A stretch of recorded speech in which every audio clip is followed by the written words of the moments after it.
Ladies and gentlemen, this is Steve Eyes. You're on the Eyesiswatching channel, the biggest energy disruption ever. That's right, the Strait of Hormuz isn't just affecting oil, it's hitting natural gas, fertilizer, helium, aluminum, petrochemicals, basically everything that keeps modern life running, from shortages to energy rationing. Businesses are shutting down. Restaurants are literally unable to operate because they don't have power. Doesn't look temporary either, okay? This is a coordinated plot to target the global energy system. The longer it drags out, the worse it gets, because inventories dry up and the pressure keeps building. What you're watching right now is a straight up economic standoff. US pressure on Iran on one side, and Iran holding a massive portion of the world's energy supply on the other. And when that pressure finally hits a breaking point, that's when people will really see how left it's going to go. Okay, shout out to all the preppers right now, because you are steps ahead. Hats off to you. On top of all of that, Israel is preparing to strike Iran's energy power plant soon. Gas facilities, the stuff that keeps their entire grid running. And reports are saying Israel is just waiting on US approval before making that move. Yeah, wink wink.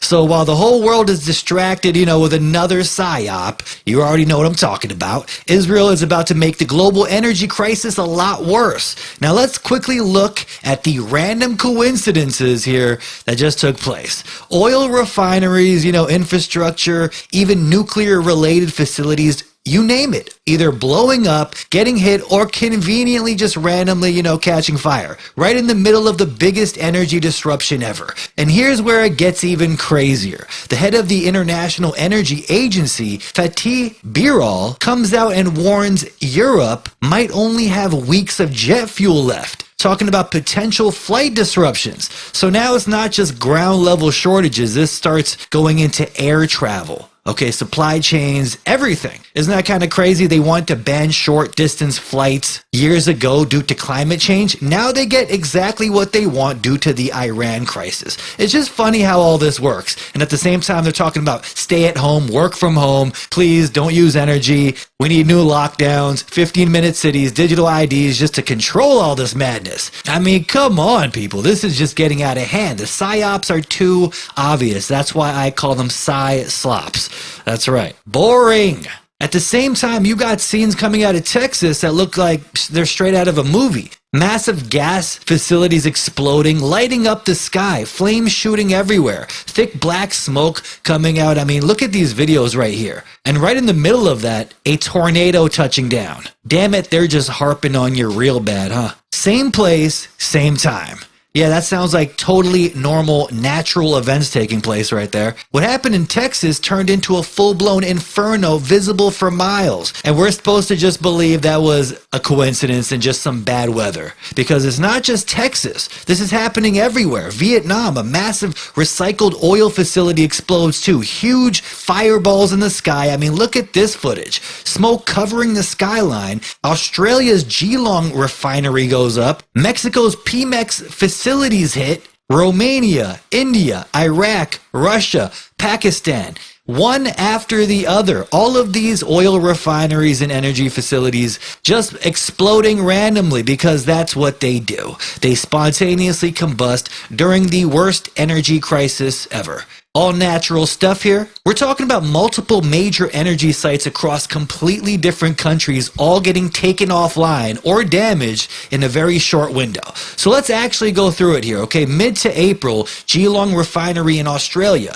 then a deadly blast in Pakistan. Russian refineries hit in Tuapse, India's Rajasthan facility too, an oil well explosion in Texas, Romania's CET Vest plant, a refinery fire in Erbil, Iraq, a pumping station strike in Russia, then Vietnam's Dong An facility. And right after that, a natural gas site in Springtown, Texas gets hit during a storm, turning into another massive explosion visible for miles.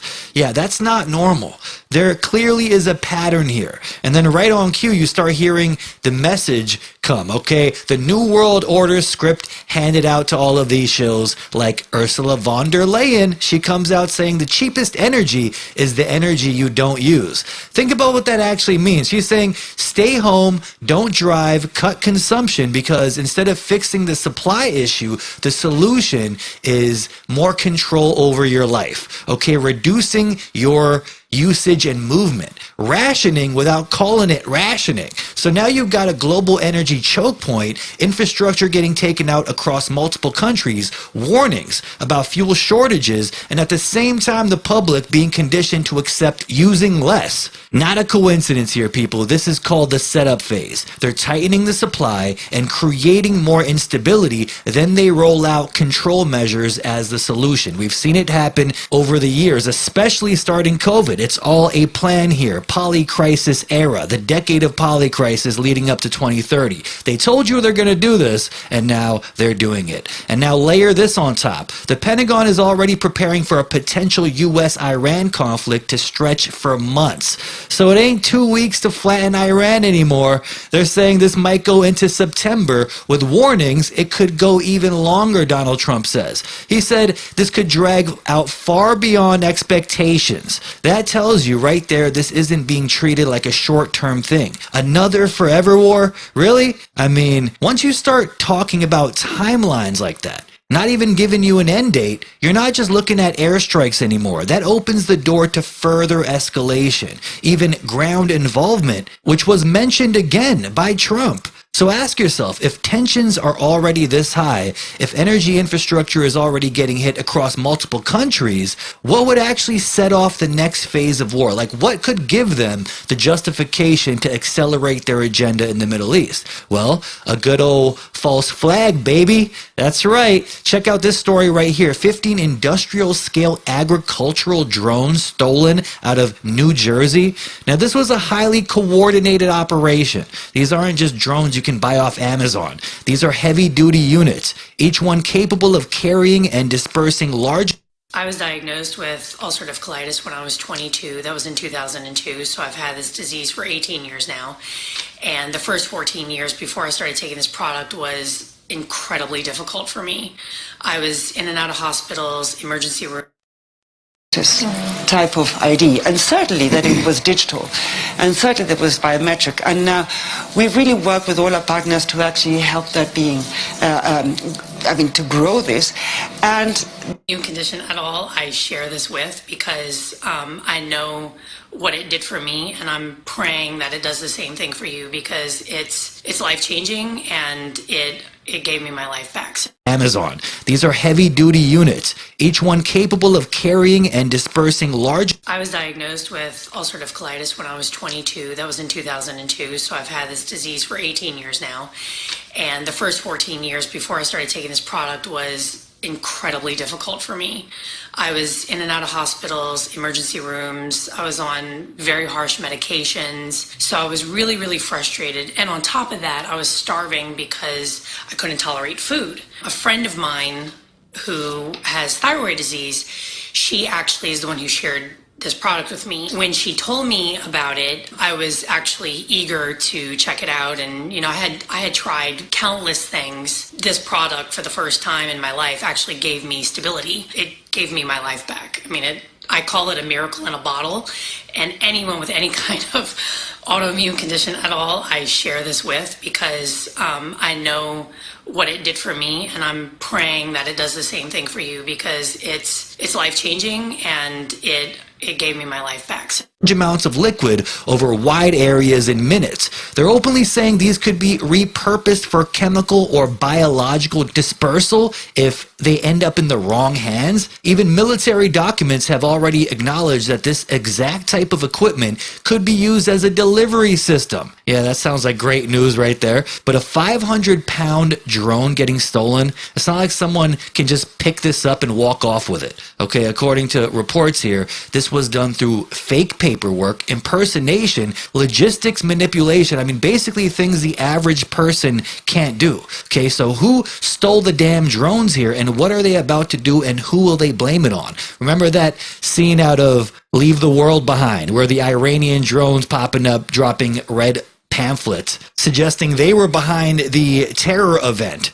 I mean, things are getting highly unusual, okay? We've seen videos in the past of drones raining down poisons on the people, especially out of China. I mean, the Chinese just totally accepted that one. Drones actually raining poisons down for them to breathe, and they thought, oh yeah, that's totally normal. They're just helping get rid of the viruses. Who knows what they could do with these? My theory is they might target crops soon and make the food crisis a lot worse. I mean, we've seen it actually done before. We've seen videos of drones spraying crops, and then the crops die, and then they scream, oh, look at that, climate change. Well, how weird is it that climate change is an anagram of chemical agent? Almost exactly. Gotta say, that's some black magic-ish right there. We're already in a energy crisis that will lead to a food shortage. So if they did something like that, you can guarantee an extinction level event because famine will follow.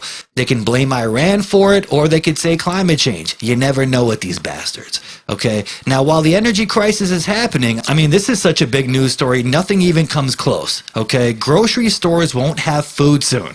I don't care about any other distraction or psyop going on right now. Food is being targeted, people. Okay, once you start starving, you'll realize that all the other psyops don't matter. Everything is collapsing and the greatest distraction ever takes place. And I don't mean another fake shooting at a Trump event, even though that was a great little distraction as well. I mean, you never know, scripted or not, but it does seem like scripted theater for the masses. So what was this event? Was it a psyop, a false flag? Trump is about to break it down, so listen. Let the lefties take it. Let's go, people. Another one. Now that the psyop is pumping, everyone's hype and reporters are jumping. Use that.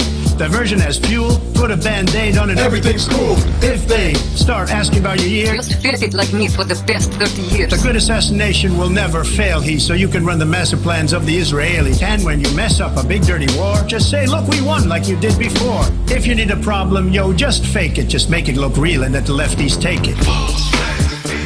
You know what time it is, people. False flag? Well, it does seem like scripted theater. So, what happened here? I mean, a shooting so real, they continued with the dinner after. A shooting so real, I mean, look at Melania Trump's face right after. The face of absolute fear, people. Fun fact, right before the event, Caroline Leavitt called on everyone to watch the dinner because, in quotes, Donald Trump will bring the heat and there will be shots fired. Fox's Aisha Hasney says Caroline Leavitt's husband leaned over and told me right as the White House correspondents' dinner was starting, you need to be very safe. He was very serious when he said that to me. And he kind of looked around the room and said, there are some, and then the call drops. That's right, Fox cut that woman off while she was going to say basically the whole thing was staged. I don't know. To me, and right as the dinner was starting, the national anthem happened, and then he kind of leaned over and said, I watched you on TV, you did a great job. You need to be very safe. And he was just very serious when he said that to me. And he kind of looked around the room and he said, there are some... They cut her off. They cut her mic, people. Sounds like we lost Aisha's phone Oh, yeah. there. Yeah, And totally this happens, normal. by the way, especially when you have so many people attempting to utilize the same cell service at the Yeah, and they cut her off right after that sentence. Another weird coincidence there. Now, Trump has been wanting his own ballroom for some time, and many are saying this event was done to get Trump his own ballroom.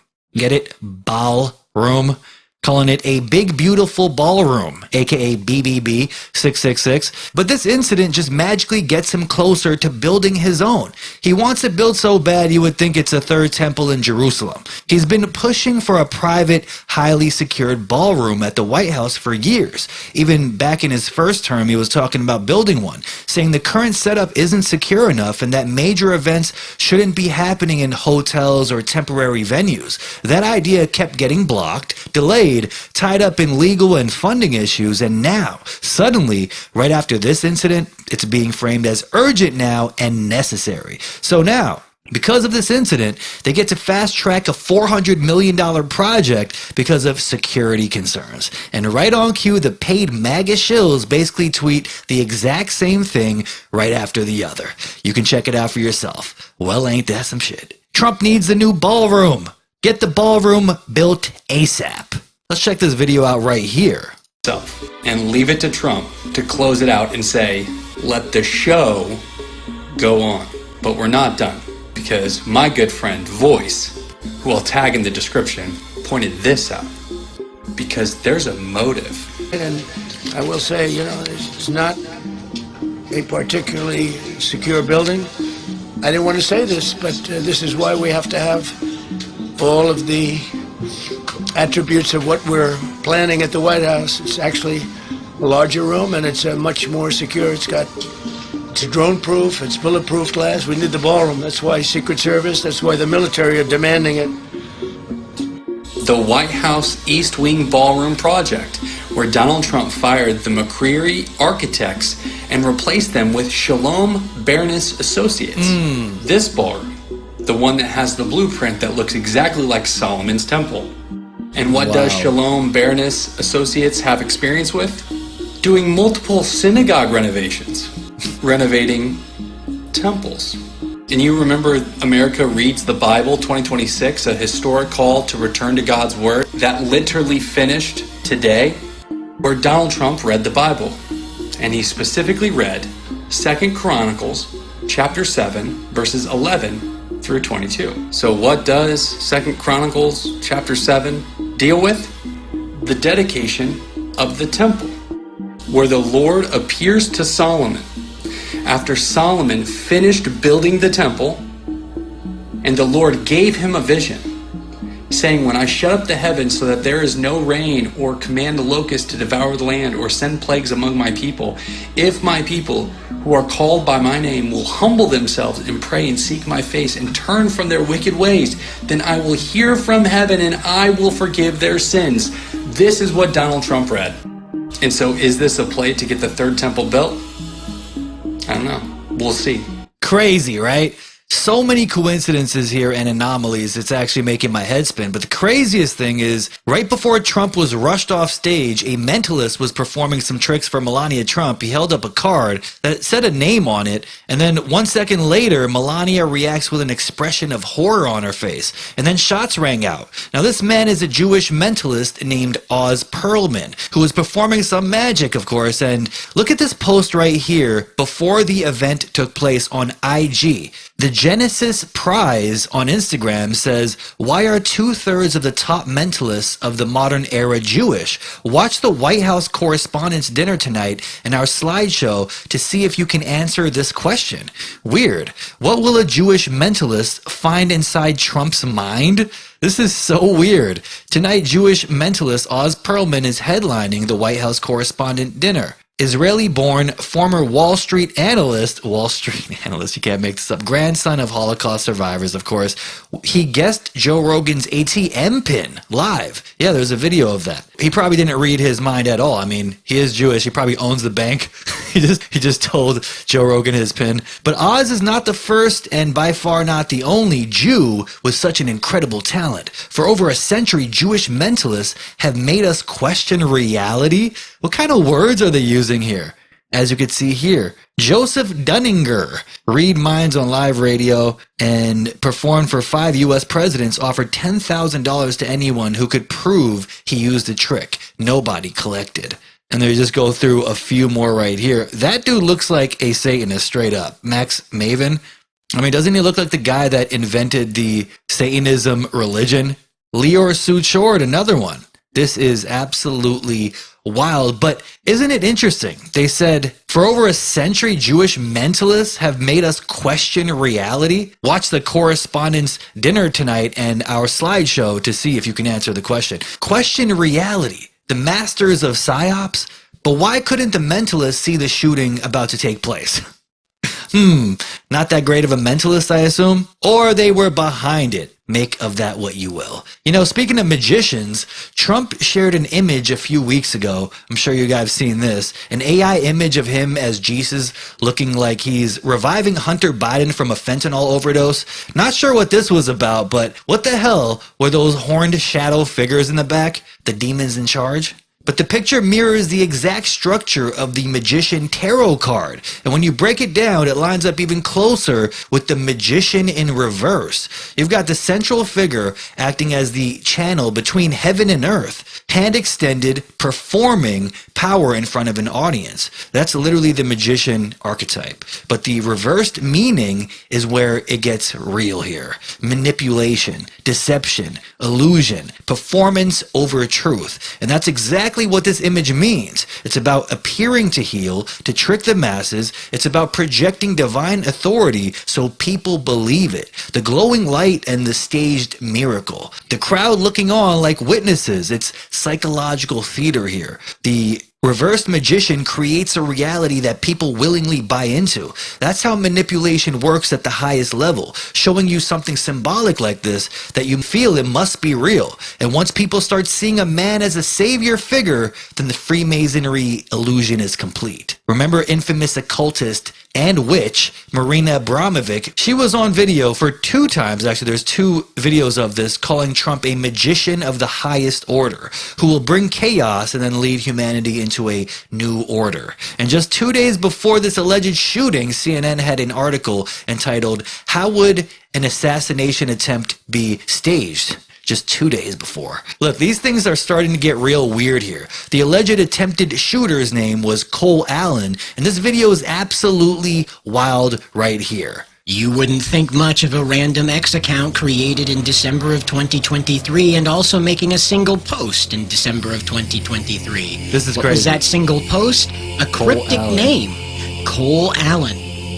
Henry Martinez worked for Lockheed Martin developing the Orion spacecraft CPE. He won the Dr. George Hurls Award for Best Paper for his paper called Testing Orion's Fairing Separation System at the 42nd Aerospace Mechanisms Symposium held May 14th to the 16th in downtown Baltimore. This was not in 2026. While Martinez and Cole Allen did not work directly together, they were both at NASA at the same time, as Cole Allen was interning at NASA at 2014, while Martinez was working at the Goddard Space Flight Center. At this time, not much else is known about Henry Martinez, but take a look at what his banner reveals. Oh Curiously my God. enough, this banner image comes from a website called Time Machine. Almost a year later, the image would be used as a cover photo for a song uploaded by Chocolate. The song's title? 4 Chargers. That's Coincidentally or not, the number of people in the photo it aligns with is 4.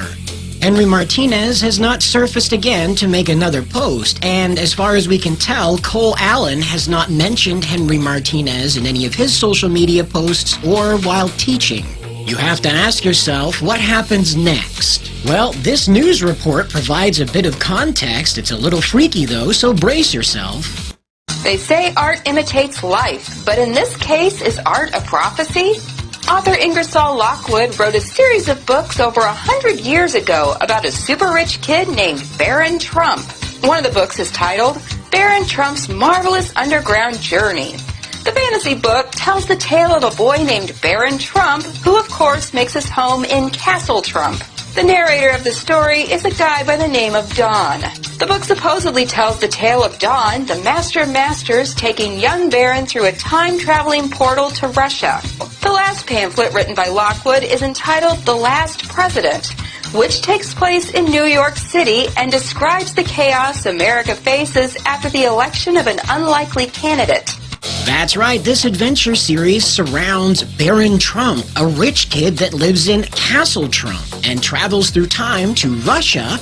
I'm sure there's still more coincidences around this event and what's happening right now as we go through this and discover more information related to Cole Allen and Henry Martinez as well as the Trumps. But for now, this is pretty freaky. Are we dealing with time travelers, or is this just an extreme amount of coincidences that seem to be aligning to a very strange outcome? The time traveler thing is clearly a psyop in itself. I mean, time travelers, or why can't people accept it's all scripted theater? If you just accepted that, you wouldn't have to jump to insane theories like that. But the craziest thing is that frog in the profile was wearing the exact same thing Trump was wearing during the correspondence dinner. I mean, how insane is that? The most important thing to do during a shooter is film your face. That's right, this woman is filming herself on the ground here. Nothing more important than getting a selfie during a time like that. But it's getting wild, people. Massive distractions going on, but I ain't talking about that distraction. I said the biggest distraction of all is coming. I mean, the greatest psyop of all time. My favorite, actually. The alien psyop. I mean, a manufactured collapse of the world economy. I mean, digital IDs incoming that will enslave everyone. I'll get into that one a little later, but all of these things happening that are clearly world-changing, a new world order incoming of total digital slavery, and now is the time they drop this? The alien disclosure?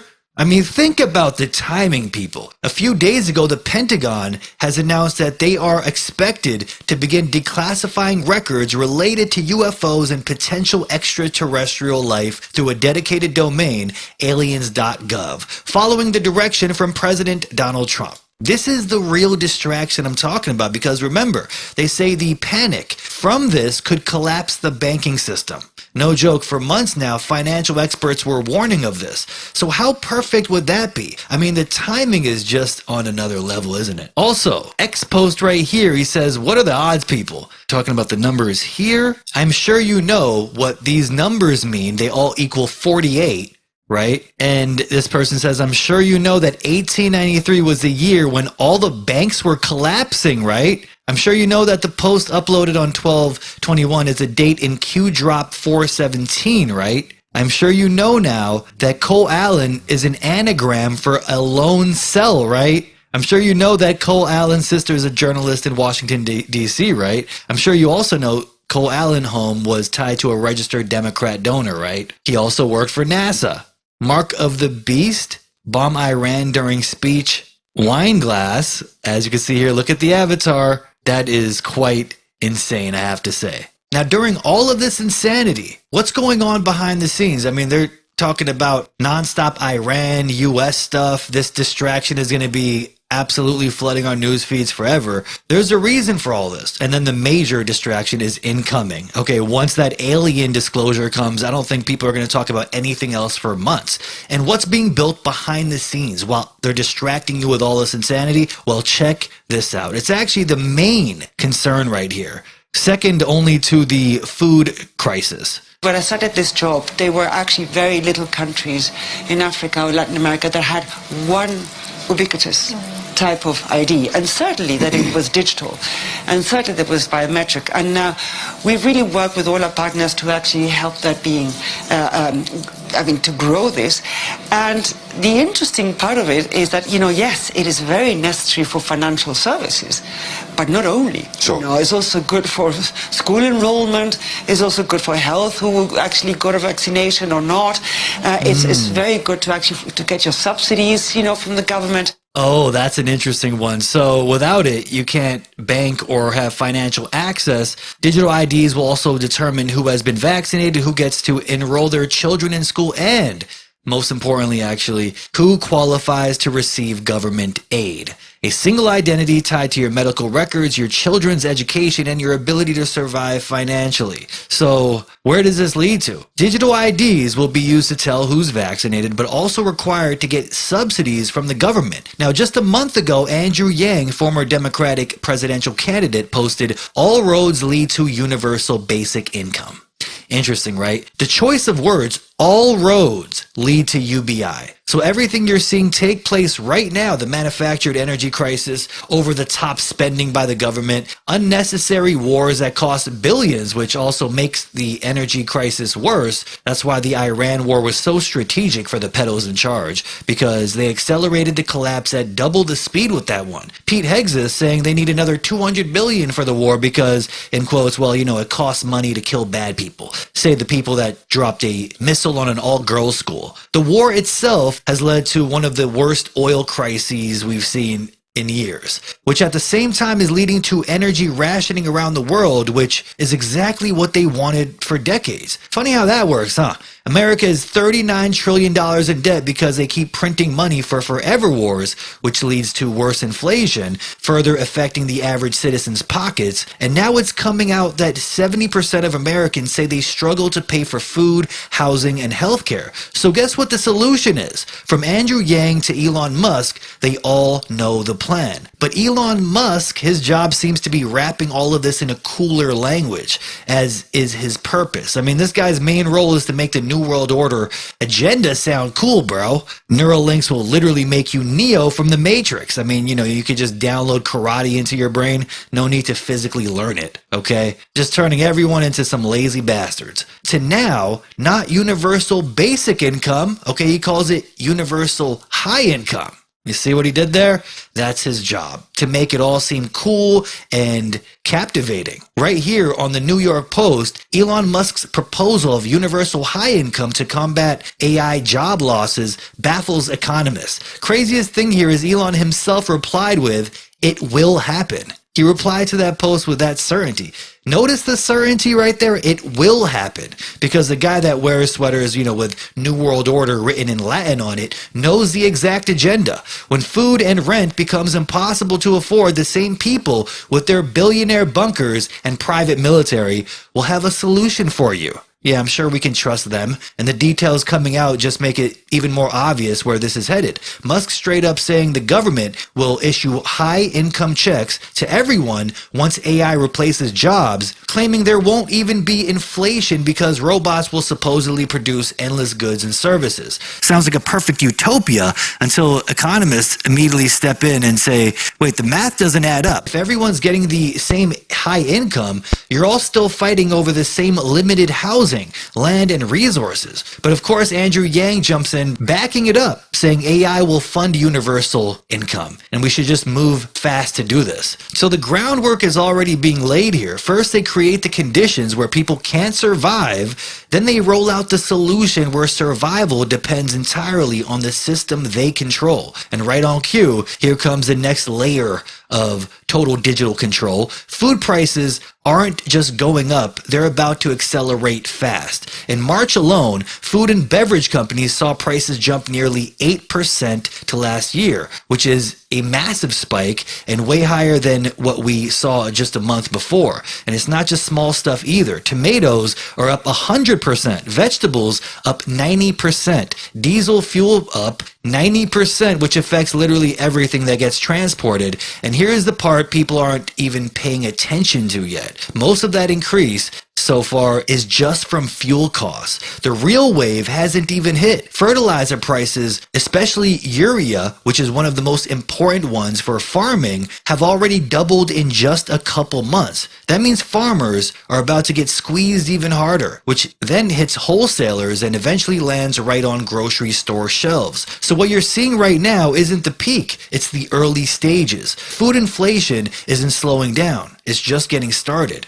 It's crazy how fragile this whole system actually is. I don't think many people realize it. This is why the preppers are really in a good place here. Modern agriculture depends completely on energy at every level. Fertilizers are made from natural gas. Farming equipment runs on diesel. Irrigation systems, harvesting, transportation, every step is tied directly into the energy market. When oil and gas prices spike because of war, food prices rise along with it. The entire system moves together, and it gets even tighter than that. A huge portion of the world's fertilizer supply is controlled by a small group of countries in the Middle East, with massive amounts moving through places like the Strait of Hormuz. Any disruption there ripples straight through global food production from the ground up. That's why you're seeing this kind of pressure build so quickly. Projections are already showing tens of millions more people being pushed into hunger because of this, especially in countries that rely heavily on these imports.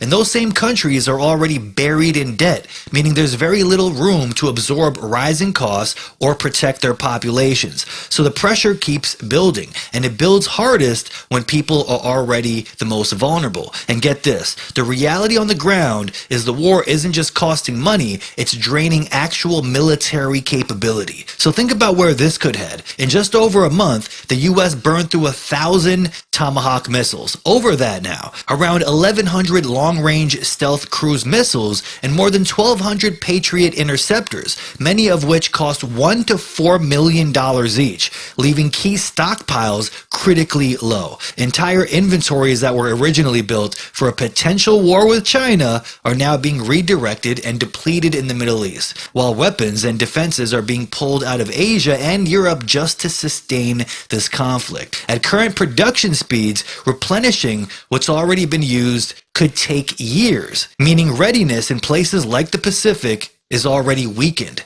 Just think about what that means. If you see the big picture, you could see what's happening here. If you're wanting to strategically exhaust a country's military before a big event, you would do exactly this. Okay, look at it from a strategic lens. You could argue this is exactly how you drain a superpower before a larger conflict starts. Could they be setting the stage for a larger conflict, but first burning through high-end weapons, poisoning their own military, and covertly destroying their own readiness before a major battle takes place? Because if China decided to invade Taiwan right now, timing would be everything, okay? It would really be something else. With resources already being drained and production lagging behind, same time military forces are being pulled out of the Pacific, you start to see that the U.S. is in one of the weakest states it's been in years. And now we see this largest U.S. naval buildup since the Iraq War, now underway in the Middle East. I mean, something major could take place soon. Now on to the AI surveillance police state here. It keeps carrying on behind the scenes while everyone's distracted once again. So on top of the Iran war being perfect for the controllers as an agenda to create more debt, make inflation worse, and accelerate an energy crisis, it also serves as the perfect distraction while they complete the building of the digital concentration camp. Okay, check out some of these stories right here. The UK government is moving ahead with rolling out live facial recognition across the country after a legal challenge failed in court. The case argued the tech could be used unfairly and would track people's biometric data just for walking around. But judges actually ruled there that police use didn't break human rights laws and said the rules around it were clear enough. The system uses cameras on vans in busy areas to scan faces and match them to police watch lists. So like exactly what they have in China is what's happening in the UK now. I mean, we warned about this for years, and now they're actually doing it. Police say it led to over 800 arrests last year and claim errors are rare, with only about a dozen misidentifications out of millions of scans, okay? So it's very safe. They also say images of people not on watch lists are deleted instantly. Yeah, we trust them there. Government officials are fully backing it, saying it helps catch serious criminals faster and that people who follow the law have nothing to worry about. Yeah, where have we heard that before? So you notice how they actually implement policies to drive up crime rates on purpose, and then they roll out the solution right here. And for the majority of people that are fed up with the crime, they will accept the totalitarian control. It happens every time. They're increasing funding and expanding the number of surveillance units nationwide right now. So you thought the UK was totalitarian before? Yeah, get ready for what's coming next. There are already many stories of people being flagged wrongly, okay, detained and nearly arrested even after showing ID. Groups like Big Brother Watch argue this turns everyday movement into constant biometric tracking and makes it impossible to go anywhere without being tracked. There are also concerns about bias. One police force paused the system after finding it was more likely to correctly identify black individuals than others, pointing to uneven performance. They say it's been fixed with updates, but the system is already being pushed back into wider use. The UK is now pushing ahead with rolling out live facial recognition across the country after a legal challenge failed, with judges saying it doesn't violate human rights and the rules around it are clear enough. Once again, it's happening around the world. At the same time that's happening in the UK, check out what's happening in the States. A major shift is happening in vehicles, where by 2027, New cars in the US could be required to constantly monitor drivers using cameras and sensors that track eye movement, head position, and overall behavior in real time, judging whether someone is alert enough to drive, which means every time you're behind the wheel, you're being watched and analyzed. These systems don't just give warnings either, they can stop a car from starting or limit how it operates if it thinks something is off, putting decision-making power in the hands of the system instead of the driver. There's also, just like in the UK system, risk of errors, of course, where normal behaviors and actions like looking away briefly or driving late at night could be flagged, leading to false positives that could block someone from driving even when they're fine. And they're doing all this while they want to implement these, 15-minute cities. You can already see where this is going. On top of all that, the system collects data on how you drive and how it interprets your behavior over time, and there's no clear answer on where the data goes, raising concerns it could be shared with insurance companies, manufacturers, or law enforcement. Supporters say it could reduce crashes and save lives, but it adds constant monitoring to something people already own, increases the cost of the vehicles, and puts in a system that watches, evaluates, and can override the driver, meaning cars will be fully controlled by the demons in charge. They get to control how they are used, and by 2027, this is expected to be standard in every new vehicle, whether drivers want it or not. What's official, you guys? Kill switches are coming to new vehicles. Something you'd expect out of Orwell's 1984, and yet 57 House Republicans joined Democrats to ensure the government can shut off your vehicle whenever it wants, makes cars more expensive, and puts the government in your car. There's a law that states that every vehicle manufactured is going to have a kill switch in it.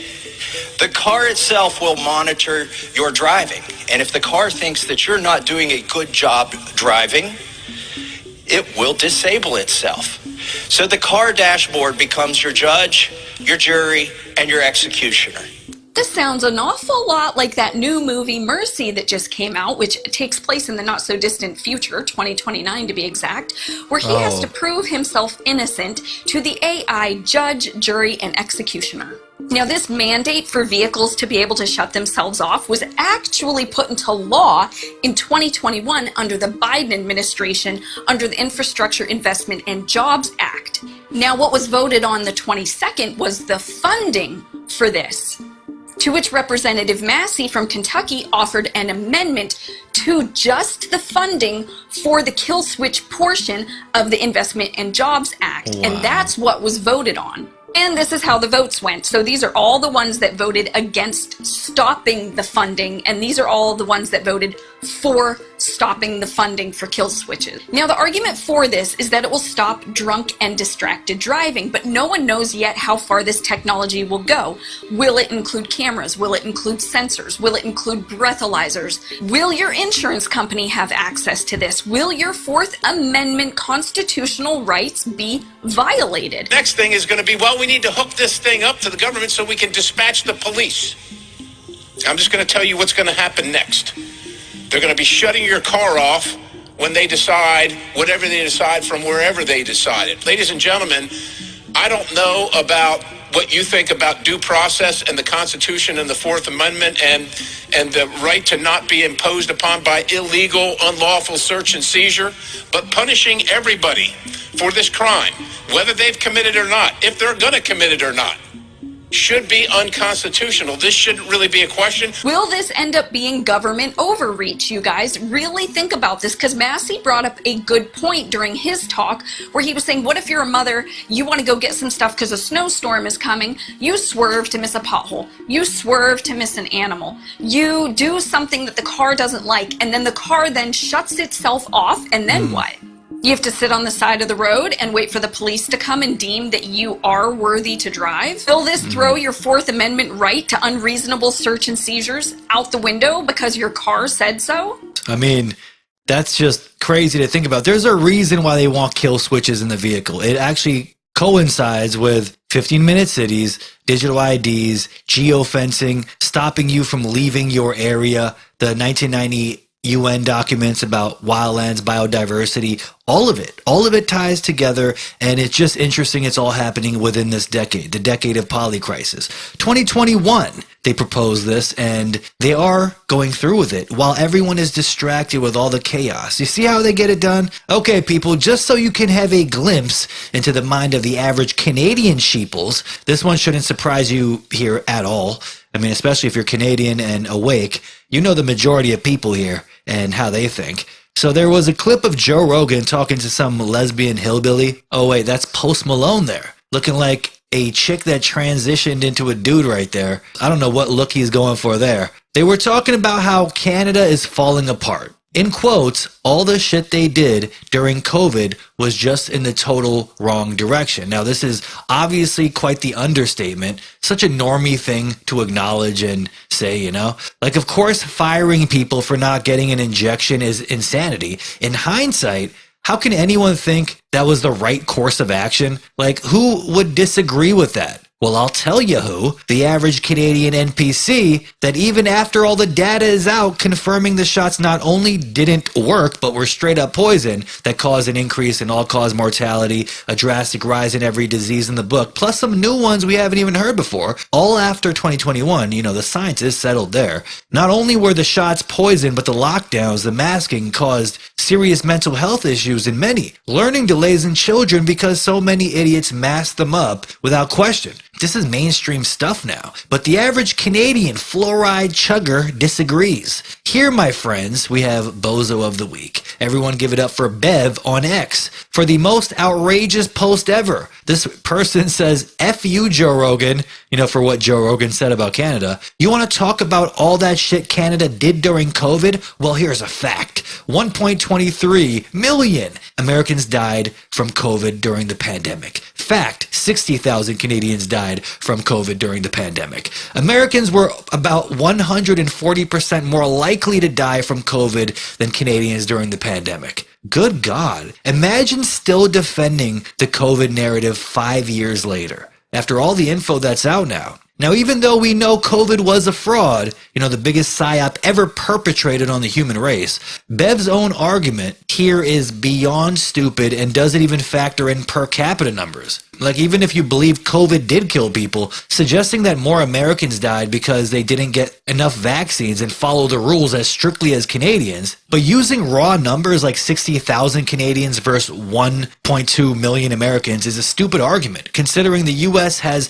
800% more people. But even so, does Bev realize that everyone that tested positive with COVID went down as a COVID death in the hospital? You know, regardless what they came in with, a gunshot wound to the head? Yeah, that's COVID. Car crash death from COVID, of course. Doctors were being paid more based on how many COVID deaths they could write down. Not only that, but many people that tested positive were forced on ventilators, even if they didn't need them. And now they're saying, you know, around 80% of people that didn't need them and were put on ventilators died, okay? And they were given remdesivir and put on a ventilator, guaranteed death. On SciTech Daily, more info came out about the harm of ventilators just recently. It says here, new research shows mechanical ventilation can cause tiny explosions in the lungs, leading to severe injuries, and millions were put on ventilators during the pandemic. Tulane scientists found that forcing air into collapsed lung sacs may have worsened conditions like acute respiratory distress syndrome,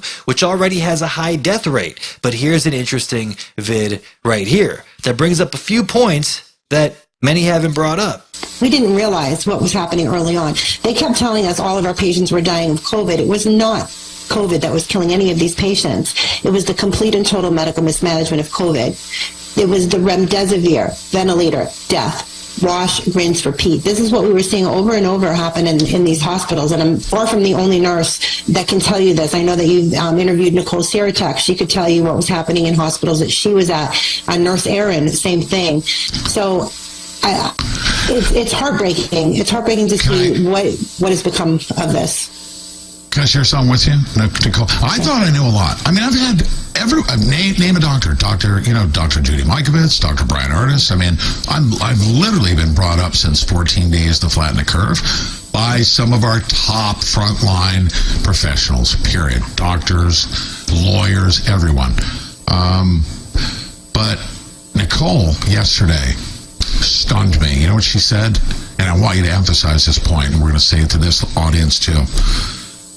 She said they ordered 35,000 ventilators. She goes, how come they didn't order an equal number of feeding tubes? Interesting. That's a good point. I was stunned by that. I'm like, that's absolutely right. And she broke it down. She said, you can't put somebody on a ventilator without a feeding tube. They're going to starve to death. They will die. Correct. And that is an indisputable fact, is it not? Yeah. Wow. I agree with her 100%. To see what was happening with, placing these patients on the ventilators. And again, they kept telling us, they have all of the nurses scared to death, telling us all of our patients are dying of COVID. Listen, if they were dying of the virus alone, why weren't we pulling bodies from homes? Why weren't we pulling bodies off of the streets if you think about our homeless population? The only place anybody was dying was in our hospitals. And it's because they were dying of the treatment. They were dying of the treatment, the medical mismanagement of COVID. The remdesivir was poisoning people. We were shutting down their organs. We were placing them on ventilators. Then they kept getting secondary bacterial infections, and they are succumbing to those. They're getting blood clots because they're not being ambulated properly. We couldn't even get doctors and PT up on the floor to ambulate patients. People were too afraid. It was mostly just the nurses, and then the doctors would either come and look through the glass windows of the ICU and take the nurse's report. They were not going in and putting their hands. But a problem that was happening that people aren't talking about enough is how we were intubating patients, not because they were in distress, but in an effort to contain the virus. They were pushing for early intubation, knowing that 80% of the patients, or even more, 80% or more of those patients that were placed on a ventilator never made it off. It was the most egregious thing I've ever seen in my career. And it got crazy. And people are so caught up in all of the craziness in the news cycles now that they're not talking about the biggest crime against humanity ever that took place just a few years ago. People are already on to the next thing. And, you can't blame them. There's so much chaos going on. An Iran war, another forever war, started by Trump and Israel. I mean, this is all insane. Another fact here, midazolam was used in the UK to murder thousands.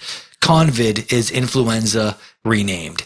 The data don't lie. You're absolutely right. They wanted you injected with the death shot so bad, they put out articles like this right during the vax rollout, and this is just crazy. We can't let this go, people. This is how bad the propaganda is. Now, the reason why I'm going to bring this up is because they're going to do it again when the mass hysteria takes place. And I'm not just saying over the next pandemic. It could be anything. It could be climate change. It could be a next war. When people are caught up in hysteria, they fall for any kind of propaganda. Like during COVID, right after the injection rollout. Check the title out right here. Shrinking penises and night terrors among 200 long COVID symptoms.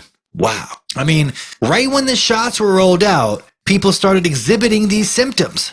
Kind of like the shots caused them in the first place. Then the DICs took those vax side effects and invented a new disease called long COVID. Then used that to manipulate more people into getting more poison. Saying, guys, look, if you don't get it, your dick will shrink. Do you understand how evil these demons are? Seriously. So just like how they fabricate numbers with COVID in general, completely made up data from the same people that love books like How to Lie with Statistics, but they also came up with a lie like this during all the insanity. Man says COVID caused his penis to shrink by 1.5 inches. Oh, really? Okay. So now we have the exact numbers to go along with this. So on average, your dick will shrink 1.5 inches if you get COVID. Look at this right here. The doctors had the nerve to tell this man he had, in quotes, COVID dick, and that the damage was likely permanent. We can look back now and the insanity becomes clear as day. It's obvious now, but back then there was a lot of doubt and mystery over this imaginary SARS-CoV-2 particle. During the mass hysteria, this kind of propaganda actually worked. The reason why I bring this up now is to always remember, first they flood your feed with the next emergency, whatever it is, they cloud your brain with crisis after crisis, overloading your frontal lobe till you can't think logically anymore. Then they roll out propaganda like this, and it tends to work on the majority of people during the PSYOP. So keep this in mind for the Iran war, energy rationing, digital IDs, 15-minute cities, oh, if you don't accept the digital ID, your penis will fall off. It sounds crazy now, but through their tactic of 6 degrees of demonic separation, they're able to use mental gymnastics to somehow link the two. That's right, it's a new term here, 6 degrees of demonic separation. I'm sure you guys heard the term 6 degrees of separation. I believe it's from a movie in the early 90s. It's funny how they also use the number 6, right? So we know who created the term originally. And in the movie, the plot was 6 degrees of separation is a theory that any two people on Earth are connected by a maximum of 6 social friend of a friend connections. Okay? It was popularized in the 90s after the movie came out. Recent research confirms this, often showing average separation is even lower, such as 6.6 degrees in digital networks. Why don't they just throw another 6 in there and just call it a day? 6 degrees of Kevin Bacon. Yeah, he was in that movie. But now I call it the 6 degrees of demonic separation. It's crazy how they can connect like a virus to penis shrinkage, right? So in 6 connections or less, you need to somehow link digital IDs to the fact your penis might fall off. With this version, 6 degrees of demonic separation, they can connect anything to anything in 6 steps or less. So watch this, okay? So if you don't get the digital ID, they can't control your carbon usage. That makes climate change worse. That leads to more viruses. Those viruses can cause long-term damage, like affecting your penis. Now suddenly your health is at risk. There you go. See how they did it? This is what they're doing. In a few steps or less, they've linked digital IDs to your penis size. And they do it all the time. That's how the game works, okay? It's not direct, it's layered, it's psychological, and it only works when people stop questioning it. Now this right here is where things get real interesting, because this isn't just some random vaccine story. This is how power actually moves behind the scenes, and no one's really talking about this. There's a mechanism called Emergency Use Listing, EUL, created by the World Health Organization. Sounds harmless, right? Temporary emergency authorization. Use something quick when there's a crisis. Okay, cool. But when you actually look at how this plays out, it's not just recommendations. It becomes the whole framework. It sets the timeline, the expectations, the pressure before a country even does its own review. And Israel became the first test case for this. They were looking at bringing in a new polio vaccine, NOPV2, instead of a normal process, full data, independent review, and then approvals from the regulators. The entire discussion inside their Ministry of Health was built off WHO presentations. That's it. Not full data sets, not independent verification, just WHO presentations. At one point, the head of their pharmaceutical division comes in and says it straight up. We've got nothing, okay? Nothing except WHO presentations. That's what they were expected to approve a vaccine on. No data at all needed. And remember, last show I was talking about how Pfizer can't even get qualified participants in studies. So they're going to need this new EUL to approve future vaccines. And it gets worse. One of the main guys pushing this inside the committee admits he has a conflict of interest. He admits it. He's literally working with the WHO and the Bill and Melinda Gates Foundation on the same vaccine. That admission doesn't even make it into the official records. It only comes out because of whistleblower audio. So now you've got the same people promoting this thing globally, sitting inside the national committee, guiding the discussion and shaping the approval locally in the same network. No Western approval, no full data, manufacturing concerns, no proper inspection of the facility. Their stance was clear. Did that stop anything though? Not even close. Their objections get treated like something to work around, not a red flag, not a stop sign, just a problem to solve. And the whole conversation shifts. It's not even about safety anymore. It becomes about timing. Who's going to approve it first so everyone else can follow? They literally start talking about which country is going to blink first. That's the shift. So you go from independent decision making to herd validation. Nobody wants to go first. Nobody wants to be last. So you wait for somebody else to stamp it. Then you move on. Even when your own people are telling you the data isn't there. And this all sits inside a bigger system. The WHO doesn't officially have authority to approve vaccines inside countries. That power is supposed to stay national. But through something like EUL, they shape the entire pathway before the country even starts. The structure is already being built. So the country carries a legal responsibility. If something goes wrong, it's on them. But the framework that led to the decision came from the outside, from an organization that doesn't answer to that country's courts, laws, or people. That's the real crazy part about all this. This isn't about just one vaccine like the polio one they were working on in Israel. This is about a global system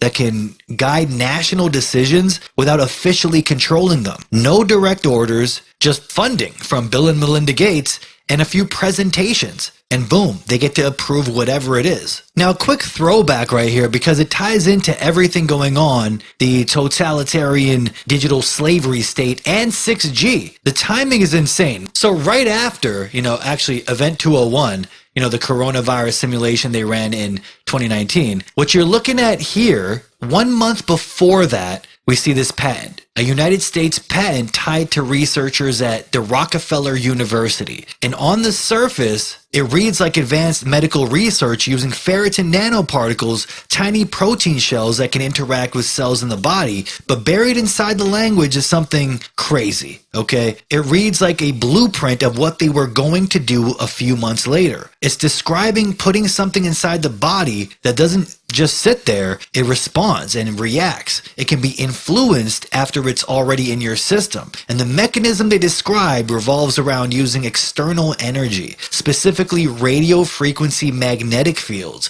to trigger changes at the cellular level, heating things just enough to open pathways, shift signals, and alter how much cells behave in real time, which they're trying to sell as just precision medicine, okay? This will make you a lot more healthy. But if you read into it, you read that those ferritin particles aren't just therapeutic tools, they become microscopic receivers embedded into the body, capable of translating outside signals into internal biological responses. This clearly is not about treating any disease. I think you already know where this is going. You're talking about a system that could externally influence your hormones, okay? Influence hormone release, stress responses, even neural activity on demand. Subtle at first and barely noticeable, a little spike here that's going to be hard to detect, invisible to the person even experiencing it. And that's where the infrastructure comes in too, because technologies like 6G is exactly about this. The Internet of Bodies has nothing to do with internet speed.